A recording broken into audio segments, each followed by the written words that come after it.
దినం దేవుని వాగ్దానం. ఈ ఉదయకాలం ఈ వాగ్దానం మీకోసం ఎలా ఉన్నారండి? బాగున్నారా?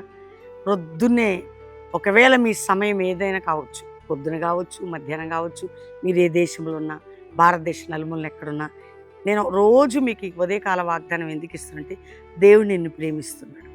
దేవుడు నీ పట్ల గొప్ప కృప చూపే దేవుడై ఉన్నాడు. అమ్మ, నాన్న, బంధువులు అందరూ ఉండొచ్చు, లేకపోవచ్చు, కానీ ఆయన నిన్ను ప్రేమిస్తే ఆయన నీకుంటే ఎంత అద్భుతమైన సంతోషం అండి. ఈరోజు పచ్చడి మెతుకులు ఉండొచ్చు, బాధలు ఉండొచ్చు, కష్టాలు ఉండొచ్చు, కానీ దేవుడు నిన్ను విడిపిస్తాడనే ధైర్యం కదా యేసయ్యను బట్టి. ఎంతకాలం ఈ పోరాటాలు అనుకుంటున్నావా? ఎన్ని రోజులయ్యా? జీవితం అంతా ఇట్లా అయిపోతుందని బాధపడుతున్నావా? ఏదైనా విషయంలో కృంగిపోయావా? మానసికమైన క్షోభం అనుభవిస్తున్నావా? ఏ పని జరగని స్థితిలో ఉన్నావా? ఏ ప్రాజెక్ట్ స్టార్ట్ చేసిన ఫెయిలా? కానీ దేవుడు ఎప్పుడు అలా ఉంచడు. ప్రతి ఎగ్జామ్ పాస్కి రిజల్ట్ వచ్చే ముందు ఎగ్జామ్ రాసినట్టే మన లైఫ్లో కూడా కొన్ని టెస్టులు ఉంటాయి, కానీ దానికి విజయం ఉంటుంది. ఈరోజు ఎంతమంది మాట వింటున్నారో, నేను చదివే వాగ్దానం వినండి. రక్షణ లేని బిడ్డలు మీ హృదయాన్ని యేసుకివ్వండి. మీ హృదయంలో క్రీస్తుని చేర్చుకోండి. పరలోక నిత్య జీవం మీకుంటుంది. చదువుకుందాం. నేను చదువుతున్నాను, చూడండి. 32వ కీర్తన 7వ వచనం. నా దాగుచోటు నీవే, శ్రమలో నుండి నీవు నన్ను రక్షించెదవు, విమోచన గానములతో నీవు నన్ను ఆవరించెదవు. కీర్తనకారుడు అన్నాడు, అయ్యా నా దాగుచోటు ఎక్కడుంది? నువ్వే.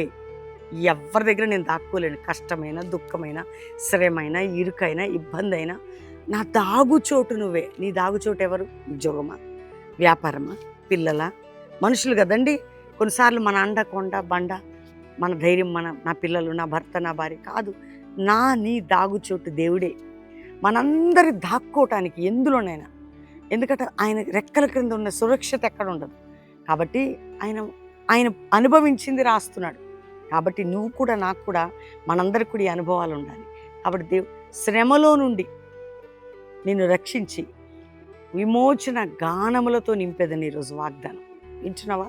అంటే కీర్తనకారుడి జీవితంలో జరిగింది, మరి అక్కడ ఎందుకు రాశారు? నీ జీవితంలో కూడా జరగడానికి, నిన్ను కూడా లేవనెత్తడానికి, నీ కుటుంబం కూడా సంతోషగానము, సంతోష సంబరం, సంతోషకరమైన జీవితం, సంతోషకరమైన, ఆనందకరమైన, శుభకరమైనటువంటిది నీకు ఇవ్వబోతున్నాడు దేవుడు. కాబట్టి ఒక గానం పాడతావట, సంతోషగానం. ఏ గానం? ఆనందంతో పాడే పాట కదండి. ఏడుపుతో పాడేది వేరుంటుంది. ఆత్మీకంగా అట్టి ఆనందాన్ని దేవుడు నీకు ఇవ్వబోతుండగా ధైర్యం తెచ్చుకో. ప్రియకుమార్తె, ప్రియకుమారుడా, ఈరోజు వాగ్దానం నీ కోసం, నా కోసం, మనందరి కోసం, మన దాగుచోటైన యేసయ్యకి మొరపెడదాం. అందరూ కళ్ళు మూసుకోండి. తండ్రి, ఎంతమంది బిడ్డలకు రక్షణ లేదో రక్షణ ఇవ్వండి. పడిపోయిన ఆత్మీయ జీవితాలను కట్టండి. కృంగిన వారిని లేవనెత్తండి. అవునయ్యా, మా దాగుచోటు నువ్వే. మేము ఎక్కడికి వెళ్ళగలం? మమ్మల్ని రక్షించేది నువ్వే, కాపాడేది నువ్వే, భద్రపరిచేది నీవే, విమోచన సంతోష గానములతో మమ్మల్ని నడిపించేది నువ్వే. అట్టి కృప ప్రతి కుటుంబానికి ఇవ్వండి. అప్పులున్నా, ఇరుకులున్నా, కోర్టు కేసులున్నా, భార్యాభర్తల గొడవలున్నా, గర్భఫలం లేదు అని ఏడుస్తున్నా, వారు ఏ ఇతర దేశాలకైనా వీసాలైనా, ప్రమోషన్స్ అయినా, ప్రాజెక్టులైనా, జాబ్స్ అయినా, సెటిల్మెంట్స్ అయినా, వివాహ సమస్య అయినా, ఏదైనా కూడా ప్రభు, వారికి నువ్వే మా చోటు. కాబట్టి విమోచన గానములతో మమ్మల్ని రక్షించి శత్రువు నుంచి ప్రతి కుటుంబాలకు సహాయం చేయి. అంతేకాక ప్రపంచాన్ని, భారతదేశాన్ని రక్షించండి.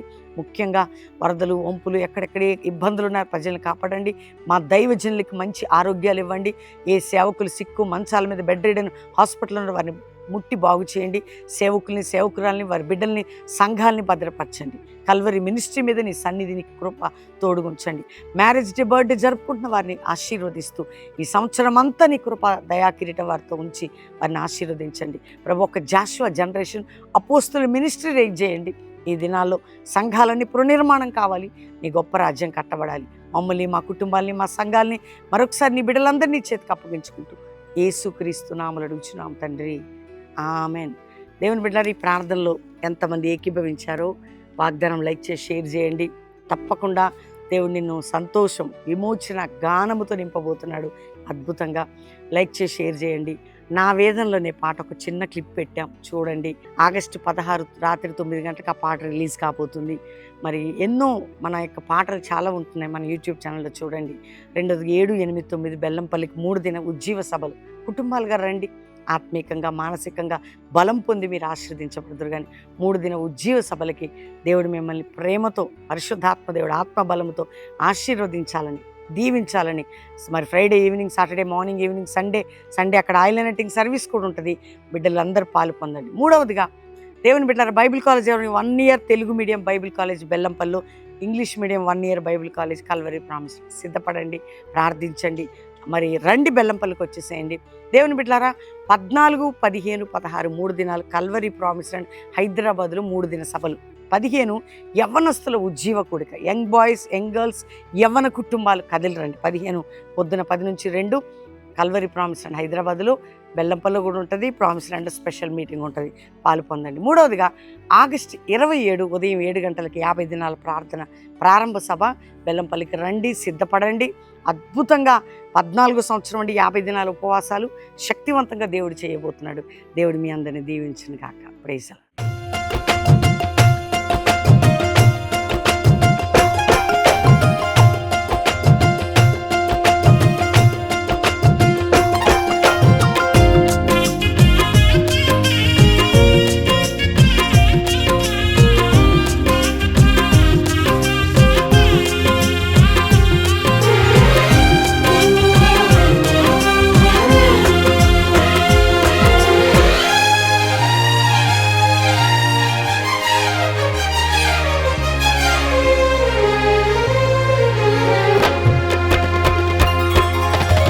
ఉపవాస ప్రార్థనలో నీతో సహవాసం చేసేద. 50 దినాలు ప్రారంభించబడబోతున్నాయి. ఆగస్టు 27 ఉదయం 7 గంటలకి 14 సంవత్సరం ఉపవాస పండుగల ప్రారంభ సభ కల్వరి ప్రాంగణం బెల్లంపల్లిలో.